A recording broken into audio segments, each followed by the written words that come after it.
pizzas, ninjas, and turtles combined? That is awesome, dudes. Also, the old school kind? You bet your ass. Of course, what I'm talking about are the Teenage Mutant Ninja Turtles, a great phenomenon of the previous generation to what Naruto is now in this generation. But from this day, the classic TMNT franchise is still by far the best. How well did they do with a video game that was proper and beneficial in the late 80s to the early 90s? Well, let's find out. Hey G1s, I'm Retro Role Playing Gamer, and here we have another Video Game Vault review on the NES game, Teenage Mutant Ninja Turtles 2.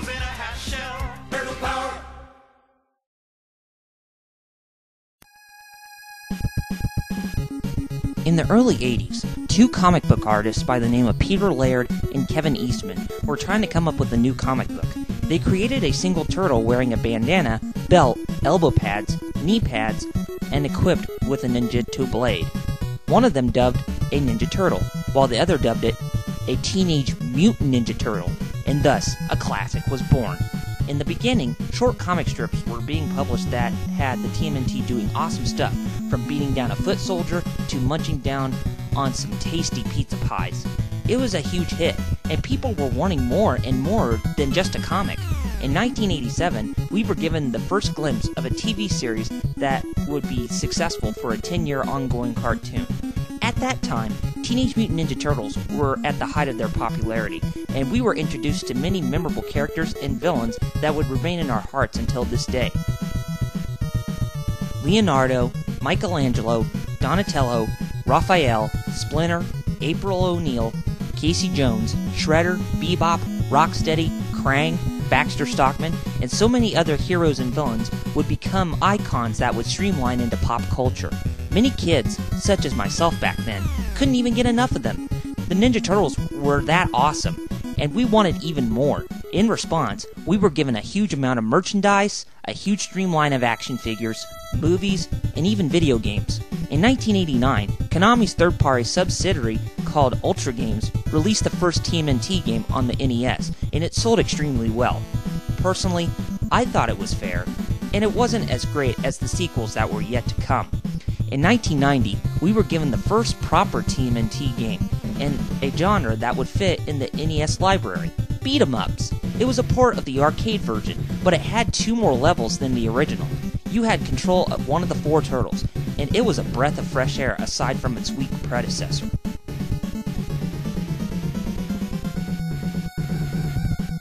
The story is as simple as anything TMNT related. You go after the Shredder, save April and Splinter, locate the Technodrome, and battle both Shredder and Krang in a final confrontation. It's that simple, and it does follow how the TMNT in the cartoon went.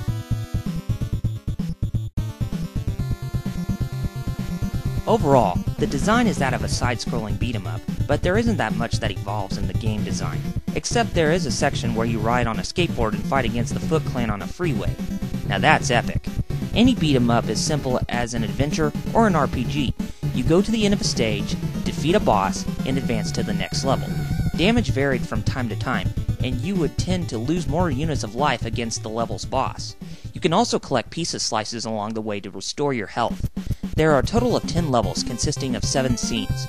You had bosses such as Bebop, Rocksteady, Baxter Stockman, both human and mutant, Tora, Stone Warrior Lieutenant Granitor, Shogun, Stone Warrior General Trag, Krang in his android body, and then the Shredder.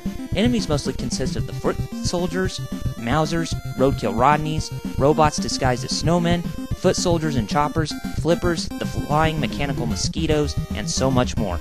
There are even those that are exclusive to the NES on the dojo level.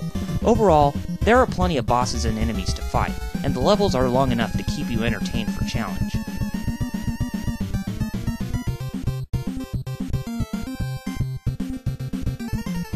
Throughout the game, you have control of either Leo, Mike, Don, or Raph, and your only choice of attack are their weapons.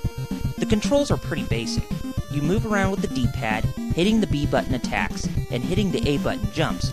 If you jump in the air and then hit the B button, you do an angled drop kick at your enemies, but it does help against some boss fights. Also, if you hit the A button and then the B button in a quick fashion, you do a special attack that will kill the foot soldiers in one hit. However, it isn't a walk in the park when you use it on the bosses in each level. There is no difficulty setting, and you can play the game on either solo or co-op mode.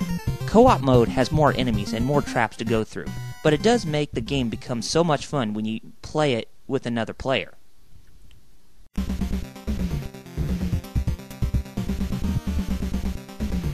I only have a few complaints about this game.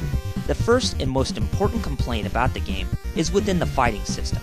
Every time you normally attack an enemy, you have to wait about 1 to 2 seconds before you can hit them again. Is it supposed to be after you hit an enemy, you can instantly hit them again? I'm not sure, but I assume that it is a design flaw in the battle system. Secondly, I hate it when your enemies can attack you instantly over and over again. So, what the game designers thought of was this. We should give the enemies a little time to recover, but not the turtles. Why is that even necessary? The game was meant to be made for kids. Jeez, have mercy, will ya? Finally, the last complaint is with a couple of the enemies in the dojo level. The Renaissance Tiger and the Mech Scorpions don't even appear that much in the level. The Tiger only appears twice, and the Mech Scorpions only appear 4 times. If they are only going to appear that much in the level, then are they really even necessary for the game?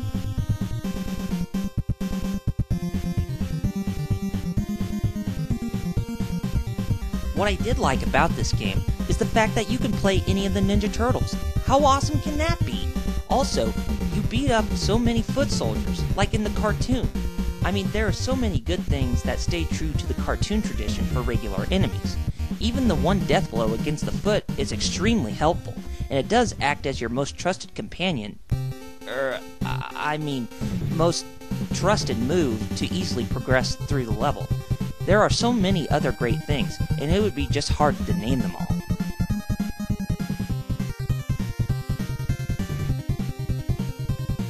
Turtles, pizzas, and foot soldiers in a beat-em-up game. What more can you ask for? This was a legendary icon for the lineup of games for the NES. It was a start, but it wasn't the best Turtles game at this day. With most of the design flaws in the battle system being very annoying, I would give this game an 8 out of 10. Cowabunga, dudes! That score was radical! Also, be on the lookout for this game when it comes out on the Virtual Console very soon.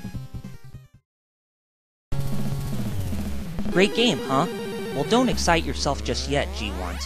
We're just getting started. Tune in next week as we look at the sequel that puts Manhattan in danger, a game codenamed The Manhattan.